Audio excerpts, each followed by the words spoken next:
Welcome, everyone. This is Deborah Cat, and you are listening to the Better Sex Podcast.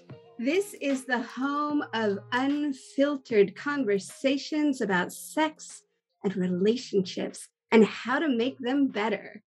In these conversations, I sit down with all sorts of interesting humans and discuss ideas and strategies that you can try at home so that you can have better sex.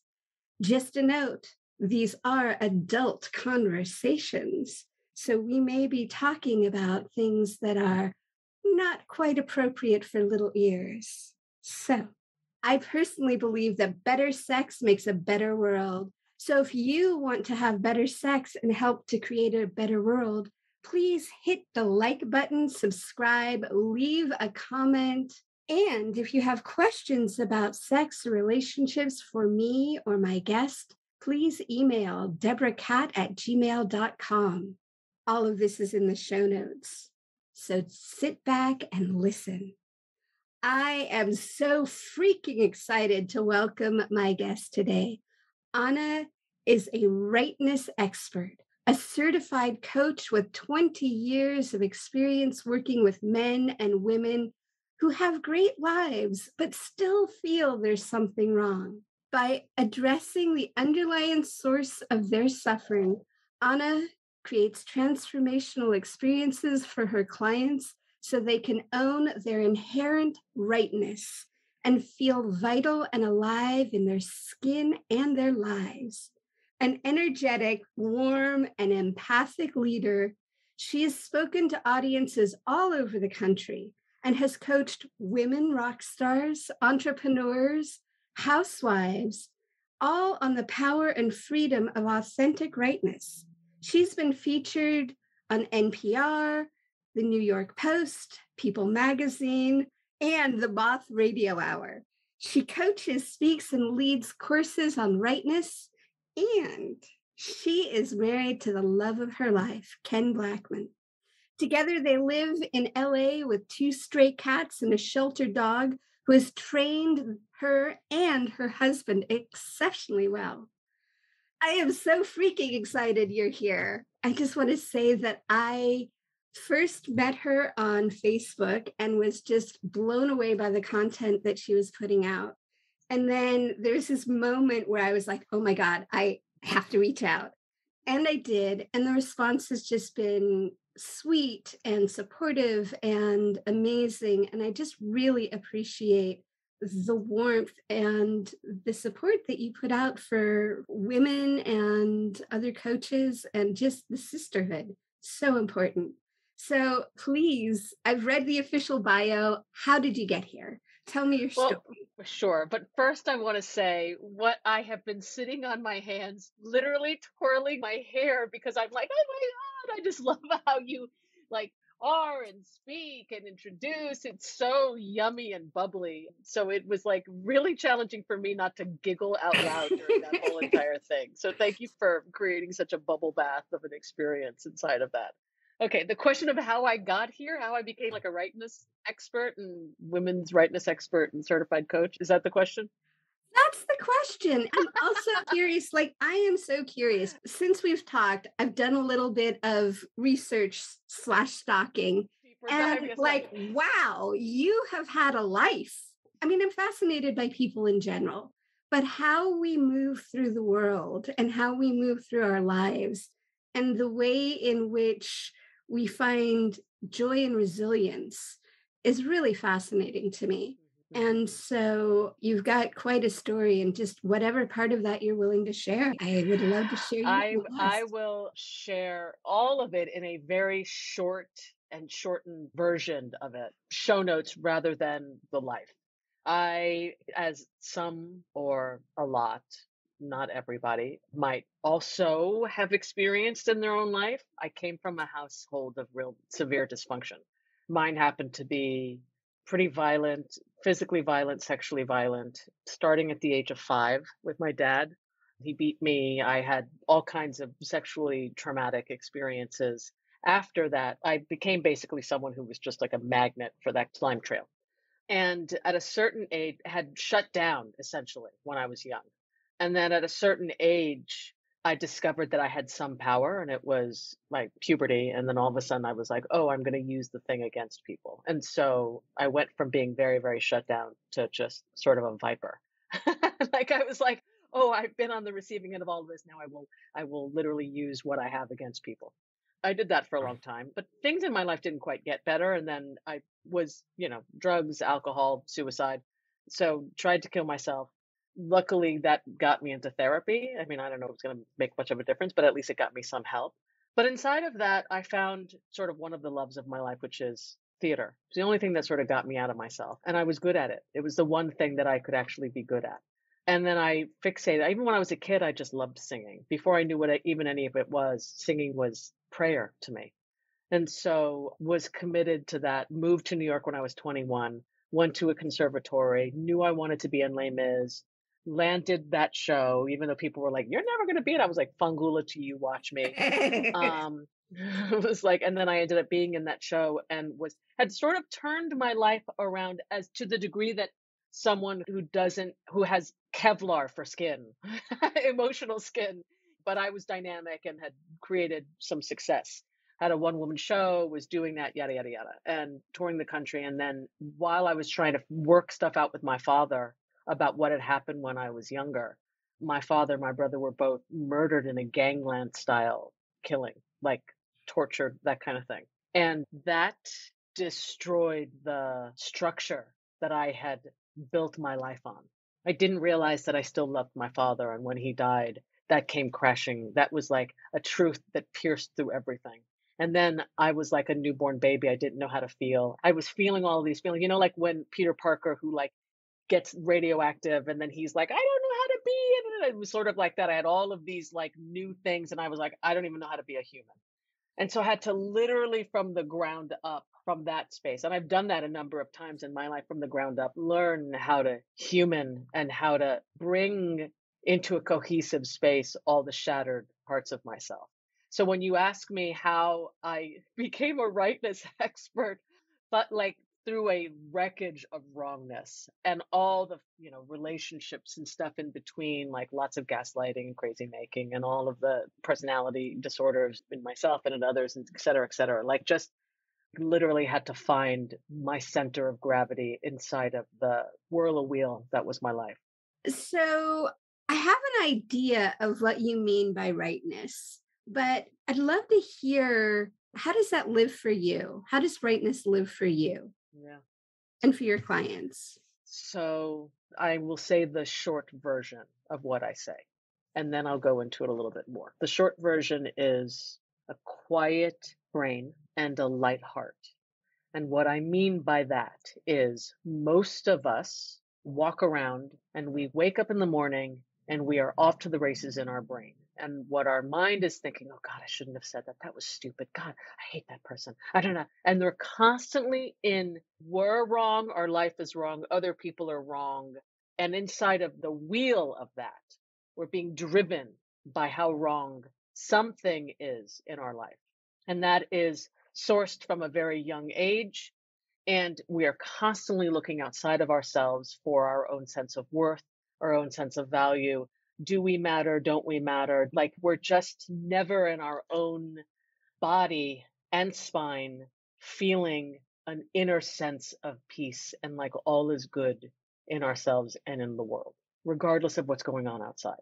Some people have great lives and they never get there. Some have terrible lives and they think it's because of their terrible lives. And a lot of times, yes, we have to dismantle all that stuff. But even if you create a great life, that thing never goes away. So it's a constant state of something's wrong.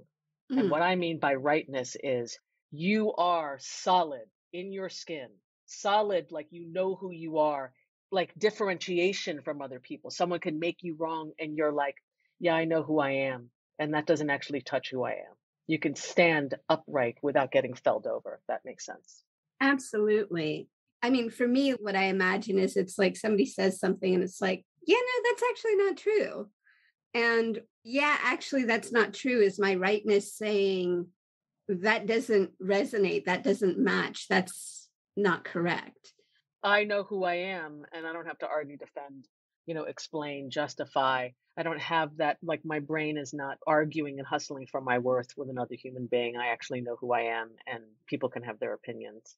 How does one get there? Okay. The short answer. Really? The short answer. First and foremost, I remember years ago, I was so tired of hating either parts of myself, all of myself, parts of my life. I was so sick of my own sickness inside of it that at some point, and this was many years before I'm this old, right? I'm 54 years old. I'm before the internet, before like there was no trauma informed anything. There was just me stumbling around in the dark trying to figure out how to pull myself together. I just thought, I am going to figure out how to love myself no matter what. I don't know how, but I'm going to take all the parts that were shattered, all the parts that were never accepted by my family, by whatever. I'm going to figure out how to do that. First thing is, I tell people this with some of my clients. It's like there are 5 levels of commitment. I don't really care about the first 2. The first 2 is nothing. But the third one is, yeah, that sounds interesting. Maybe I'll do it. The fourth one is, which is where everybody gets stuck. The fourth level of commitment is, I will do it and I will think that I'm committed, except when it gets really hard, I will blame myself or blame others. And then there's level 5 commitment, which is, I will do this no matter what, even if it's my last dying breath. Like there's no area, there's no room for anything other than this thing. So I got into level 5 commitment around that. And then I was pretty dogged around figuring that out. And what I do is it's what's called internal family systems work, which I didn't know what that was until much later on. I was just doing it organically. Is that I would internally, when there was something in my body that was coming up, how sometimes we have a feeling that comes up and then we have another thing on top of it that wants to pressure it. Like we've got an ambivalent, like really hell war that goes on the inside. I would give those 2 things. I would literally turn towards all the places and I would be like, where are you in my body? What's going on? If you had a hat, what would it be? If like you were a size, what size are you? What color are you with this? I would literally just like very consciously lean into all the spots, give them without any judgment, without any trying to shift anything, just meet every single aspect of myself and give it space. You have space here in my system. There's a reason why you're here. I'm sorry I haven't been listening to you. I'm sorry that you have like literally had to wake me up in the middle of the night, or you've been like trying desperately to get my attention. It's me. I haven't been giving you attention. Like what most of us do is that we regurgitate what our families did, which was ignore, pretend that, but that's what all of our emotions are. They're like children. And the children are like, no child ever feels loved by ignoring, beating. Like you actually have to pay attention and listen and care. And so I had to learn how to do that with all the parts of myself. So just to be really clear, so it sounds like what you're saying is a feeling would come up and the normal way of dealing with that would be to turn away or to press it down or just ignore it. And instead of doing that, you put your attention there and it's like you have a dialogue with it or a conversation and you investigate why it's there and where it is. And what I love is you were talking about like looking for the sensations in your body. Like where is it held in your body? Yes. And I would even go a little further. It's like it's not just a sensation. In the beginning, when I was doing this, I was at full war with myself. And so usually when we're at war with ourselves, it's so excruciating. It's so painful to be in our own bodies that what we do is do anything to avoid the pain. So we'll shop, we'll drink, we'll eat, we'll watch, YouTube or TikToks, or like we'll just do anything to avoid. But that avoidance is what exacerbates everything. And so what I would do is the war would come up, and instead of avoiding and trying to pretend that the feeling isn't there, or like trying to use something, right? That's when I would turn towards and just pick whatever okay, where is this like war feeling in my body? This, okay, great. And I would just start dialoguing, being with, actively engaging, actively listening to what was a very loud voice in my own system. And I'm kind of curious. So what were some of the things that voice would say to you? I was shattered quite a bit. So First, there was rage. Also, I was incredibly terrified. Took me a long time to get to the really, really, really, really terrified part. I had a whole bunch of defense mechanisms that were on top of it. But it was a lot of rage, a lot of sorrow, a lot of grief, panic. Things that it would say would be, I mean, it's sort of like the usual suspect stuff about, like, shame is one of those really quicksand spots where Hmm. if you like step in that, it's really challenging to get out of it. It'll just suck you in. And my system did a lot to try to avoid shame. So it would get enraged, it would get like sad. And then for a long time, it was just like leaning into the parts that just had felt genuinely humiliated and ashamed and blamed itself, blamed, why things had happened. It was my fault. It was my fault. Like I just got into the really, really like challenging feelings that I never had a chance to feel when I was younger. I just want to be clear, like when you say you lean into something, allowing yourself to feel that feeling, but not necessarily make it out. Like I know some folks, it's like they'll have the feeling and they'll be like, oh, I'm feeling sad. Oh, poor me, I'm sad. Oh, no, no, no, no, no, no, And no, then no, try to no, comfort that feeling. no, But no. that's apparently That's not what. not what I'm talking about. That is patronizing and that is agreeing with a particular story. And that's not what I mean. I will give an example. Let's say I have a part of me that is, I'll just feel into myself right now and I'll do it. So, something that's been going on, I've been doing voice lessons lately. And so, there's something going on with my throat right now.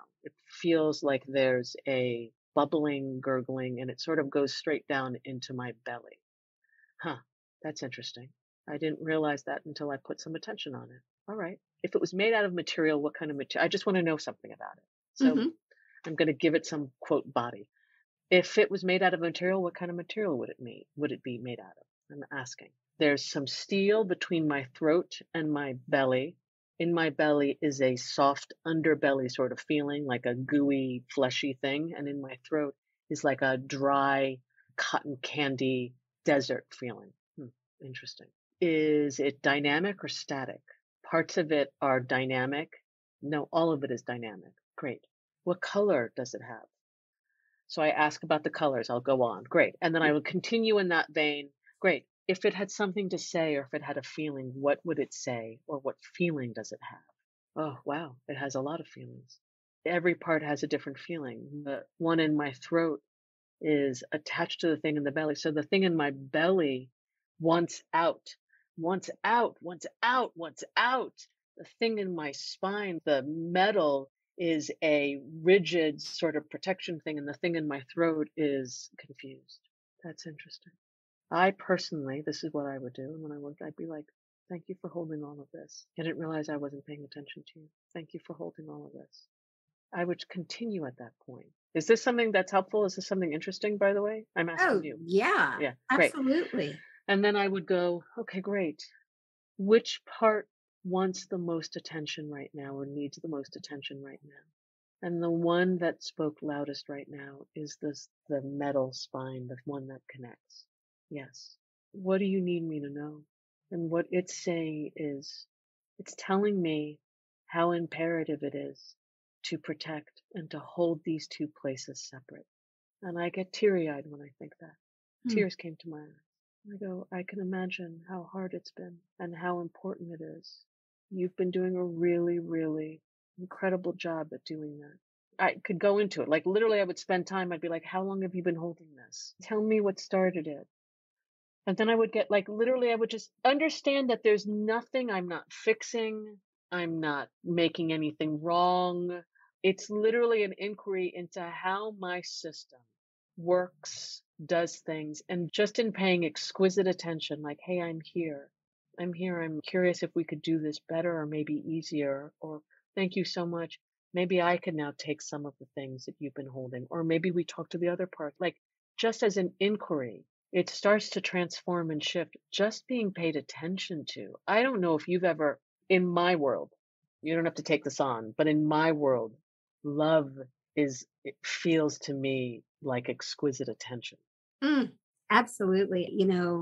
Before we were talking, before we started recording, we were talking about my partner understanding what acts of service are.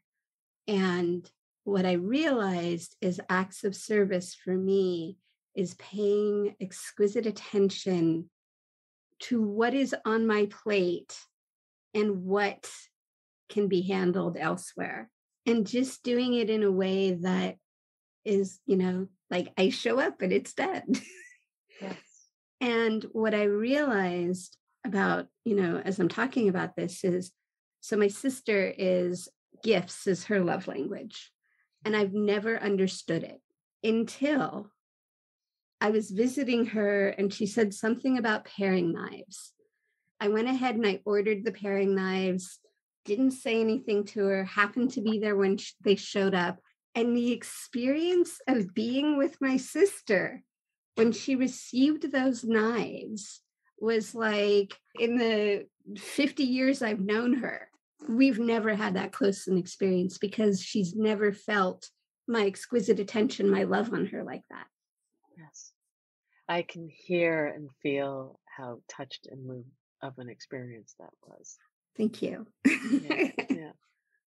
Being seen, what all of those love languages essentially like boil down to is you see me. Yeah, I always talk about how being gotten, when somebody gets me, Oh my God, it's love. It's the most delicious bone marrow like experience on the inside of what love is. yeah. And especially like I'm imagining that once or twice in your lifetime, you may have been told you were a bit much. Oh gosh, absolutely. I mean, every woman has, and I have absolutely been told that many, many, many times. Yes, yes, yes. So I imagine when somebody gets you and is like, your bigness is amazing. And there is so much space for you to fill here that, I mean, I know I'll follow them anywhere. Yeah, I could even tweak that even a little bit. It's like, even when someone says, I want you to feel the difference between your bigness and the depth of feeling you have. Bigness, it's like a comparison to something, but gosh, the way you express like the incredible depth of your feeling feels amazing. Mm. There's an experiential difference between that and your bigness, do you know? Like Mm-hmm. in comparison to what? Someone small, like, meh. Like there's something unique about, like, take for instance, you have a way of being on the inside. I'm sure the people who know you very well, I don't know you very well. This is what I could get from you. I could be off about this. But there is a deep seated, mind you, your podcast is about sex, but there's a genuinely deep seated, like, core element of you that is your true north is sensuality, and it is coupled with a very young, tender, sweet. That same tender, young, sweet is literally the place where all of your like can come from, right? And so Mm. people seeing that and getting that is literally like having all of you like licked and touched, you know? And so, and I mind you, I don't know, it's just the feeling I get from you when you talk and how you are. And so that's different than you're hot. Yeah. And thank you for that. I do feel very seen and very, very gotten. So here we are talking about like deeply emotional, touching things, right? And then we organically think about how when someone touches you that deeply, when someone sees you that deeply, how organically you're like, literally on some deeper level, your emotional and psychological legs sort of open a little bit. You know, the clit of your heart and the clit between your legs, like, sort of comes out, and you're like, yes, you can touch me here. And you know what other clit gets touched is the one in the back of the throat. Yeah. Yeah. My husband and I are firm. So many, I don't think you believe this, but a lot of people believe that sex is like the acts, you know, your cock, pussy, mouth, you know, penetration, at like it's those things. And they are, yes, those are part of it. But we are firm believers that our life is sex. Everything we do is some form of foreplay, some Mm. form of flirt. Like, and I'm not just saying that as some like magazine article of like, make your whole life. No, I mean it in a very real way. There's opportunities to connect. And I'm not talking about, oh, I love your cucumber. Like, I'm not talking about that. I'm talking about how we communicate. How does it feel? Does Mm. it actually make us feel more connected and more close? Like there's a way in which if my whole, let's say, imagining of like in my imagining in my mind, if my whole body is a large clit and his whole entire body is a large cock, right? And inside of it is his heart and my heart. Yeah. But like, how do we literally inside of life make us feel? That sounds so Pollyanna, but we approach our sex life as a much more holistic way rather than just the, however long about penetration. Yeah, I love that you're saying that because it's like, on the one side, sex is so simple. Hmm. And yet, Oh God, no. it's And then yet. complicated. Oh It's yeah, complicated absolutely. because on top of this idea, first of all, it's like there is the physical act, right? And then there's like, why do we do it? We've got a myriad of different reasons, from everything from stress release to approval to procreation to everything else. Yeah. And I love, hearing you say that our whole lives are sex. What I'm imagining you're talking about is this energy builds, energy falls, energy, one of you sort of teases or strokes the other. So the energy goes up there and then you follow or you come together. And so that's what I imagine that you're Yeah. talking about. Yeah. And that also, if we were to be honest, sex is not just like, like, it's not just that. There's also laughter and teasing and fun and awkward. And if you're having regular sex, now I don't mean like, listen, I've had sex with people who I wasn't having, it was just like every once in a while, right? But if you're having regular sex, then you're having all kinds of different sex. Interesting sex, sort of like, wow, I had a build up and then it was like sort of went flat. That was interesting. Or wow, we laughed the whole entire time. Oh, we had to pause there for a second. Let's just like hang out for a little bit. Wow, that was really fucking hot. Wow, that was really flirty. That was really like a surprise. Like you have all kinds of different sex. And that's what I mean by like our life is like that, right? Sometimes it's boring. So like I don't know. We just don't have it like the half an hour or the 40 minutes or the 10 minutes or the so and so. It's okay, we're Mhm. going to have sex now. So yeah, but yes, what you were saying coupled with what I just said. Got it. And just to pause a minute around sex, it's like we both work with couples. And one of the biggest things I find, and this may or may not be true for you, is it's like uncoupling this idea of what it is, right? Hmm. Like, because most people don't say going shopping is sex, being in the Hmm. kitchen together and like Hmm. creating a meal or whatever it is sex. It's like we have this incredibly limited view. And it's one of the hardest things that I find with folks that I work with to sort of pop open the idea of that everything, that sensuality is available to us in every moment. Every That, moment is foreplay. If I don't like you outside the bedroom, if I'm a little pissed off, if I'm resentful, if I haven't said something, if he hasn't said something, if he said something that pissed me off and then I keep that to myself, you better believe everything that happens outside the bedroom shows up in the bedroom. That's what I mean by everything is sex. I cannot be open on the mattress if I have shut down outside the mattress. If I don't like who you are, if I don't like what you've said, like if I'm stepping over something, I can't selectively open. Do you know what I mean? So that's what I mean by the stroking and the what feels good happens everywhere, not just in the bedroom. so when I hear you say I can't selectively open, what comes to mind is tonight is Thursday night at 8 o'clock and it's time for sex. So open the legs, like Yeah. that it doesn't work like that.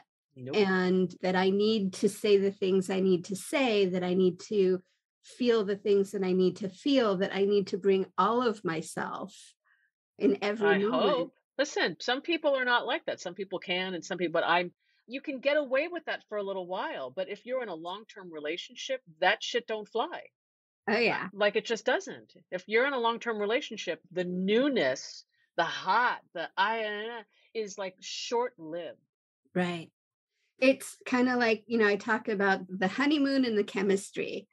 And what do you do once that fades? Because it Yep. does. The newness fades, and then you're left with another human being, and you're a human being, and then you're left with, how do we connect? How do we actually make it feel good across the board? Like, people think that, I mean, I go back to this. People think that your clit or your cock are the only things that matter inside of sex, and that's actually not the only thing that matters inside of sex. What also matters is like other places where it hasn't been feeling good, do you know?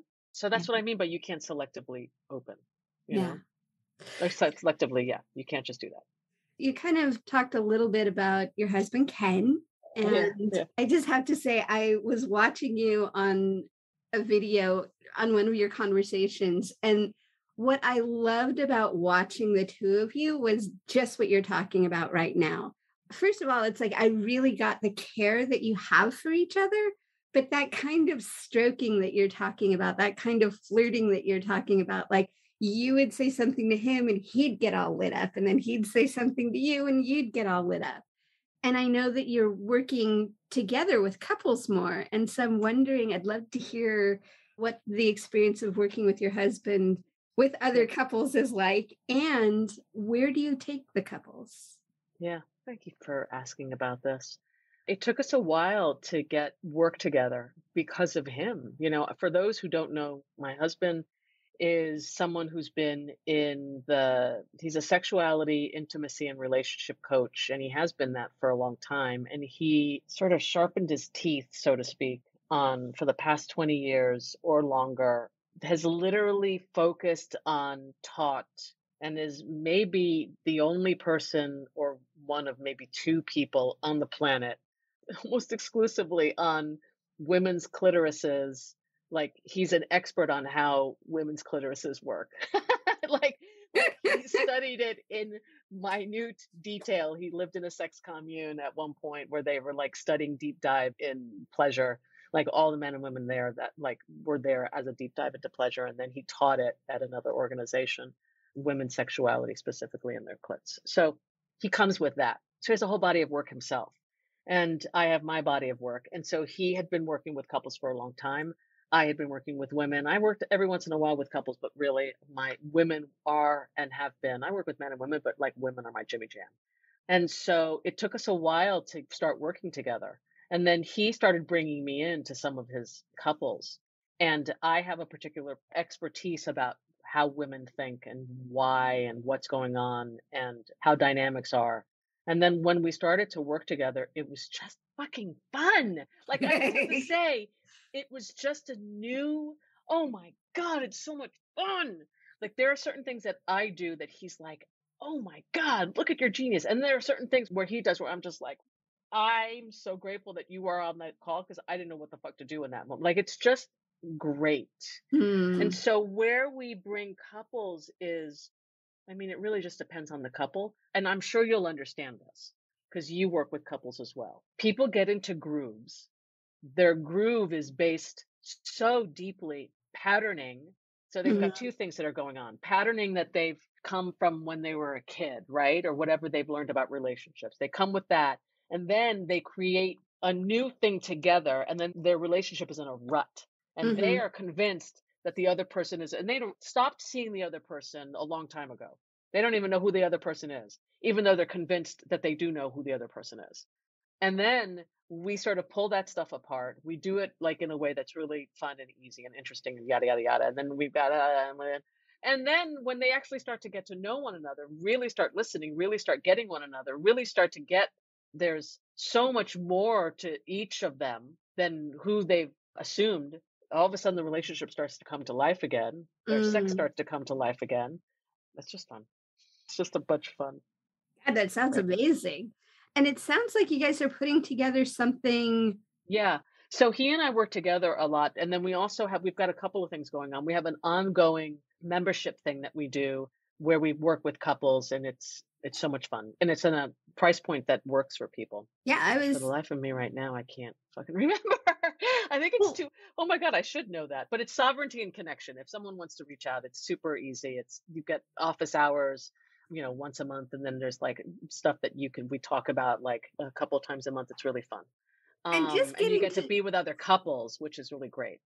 oh, I love that. But just getting to be in the field of you two Yeah. together, it's hot.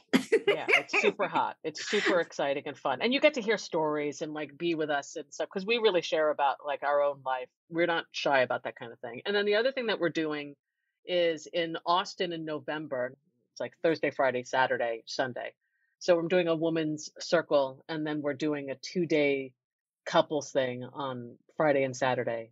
And then because he knows so much about stroking and there's a huge stroking community in Austin, we're doing a 1-day stroking clinic. Ah, Clit stroking clinic I for love couples. it. God, lucky Austin. Yeah. Okay, there's something positive about Texas. Yeah, there is actually. Austin's great. There are lots of people on the ground who are not the government Hmm. in Texas. Good to remember because boy, do Yeah, I get stuck there sometimes. I hear you. I get it. Yeah. So the other thing that I really wanted to ask you about, because I again just saw this on Facebook, that you are doing an event in New York. Yes. Oh my God. So one of my dearest colleagues and friends, Gina Hatsis of the Too Much Woman. And if you Ah, don't know who how do you not know who she is? She is just this beautiful, luscious, like her thing is that she did this speech at the last second. That was because she's been a public speaker for 100 years.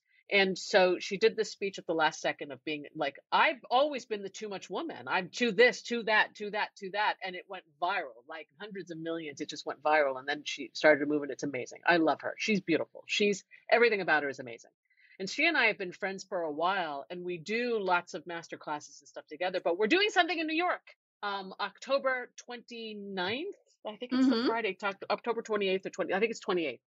And we're going to be at the Triad Theater and we're doing a 1-day event. And we've got some things around that as well. But if you are in the New York area, in fact, even if you're not in the New York area, there's a streaming service that we're doing if you can't go, but you want to be a part of it. So there's streaming. There's also the day of it you can do. And then also we have some other special events afterwards. But it's going to be really special. We're going to have some performances. It's going to be one of those experiences where genuinely how you come in, you could drop your mask. You're going to learn how to do a bunch of stuff and you will come out transformed the other end. So good. I am super excited to hear that you are streaming that. I think one of the more positive aspects of the pandemic is being able to include people, learning how to include people that are not in your sphere. I mean, I think that's super helpful for people who aren't able to travel for whatever reasons. And yeah, so that is awesome. I'm very excited to hear that you're streaming. And yes, she was in San Francisco and did a Too Much Woman thing. She's and amazing. I was just like, holy moly. Yeah. You get us both in a room and really it's very, very, it's really super hot. Oh my God. I love her. I just love her. So we are getting towards the end of our time. And I'm curious, God, there's so much more I want to talk about. So I'm going to ask you nicely if you'd like to come back sometime. Really? In fact, if you would like to have me and if you would like to have Ken and yeah, actually, that would be maybe probably a fun conversation and a great follow-up is to have Ken and I on the call. Oh, I would love that.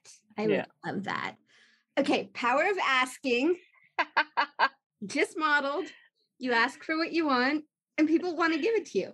You know, if somebody has been listening to this conversation, or if they just tuned in, like, what would you say is one thing that you would like them to leave with? I mean, my big thing is if someone is listening and you have had a life that has been challenging, like marked with real hardship or trauma or heartbreak, and you're having a hard time right now. I am someone who has had unbelievable challenging things that have happened. Been knocked down, I can't even tell you how many times. I swear to you, I promise you that you are not the things that have happened to you. I swear to you on like everything I know to be true, that there is a way through to finding some inner peace. I'm not saying it's easy, but there is a way, and that life is for you, and that you do get to have it in spite of whatever it is that you might believe or might think, that there is hope and that there are resources. The other thing I want to say is regardless of how you wake up every single day and think about how wrong and how bad and how fucked things are, you are, there is not a thought or a feeling or anything that you have had that I have not had. Mm. There's not a moment when you have thought, I can't make it. I promise you, I have not just done that, but I've tried a couple of times. But it can get better. And then I just don't want you to lose hope and that there's a place in this world for you. That's so good. So, yeah, I just want to take a moment, let that sink in. There is hope and there is a place for you. Yeah. So good. So, how can we find you? I know I'm going to put everything in the show notes, but for those that are driving down the road.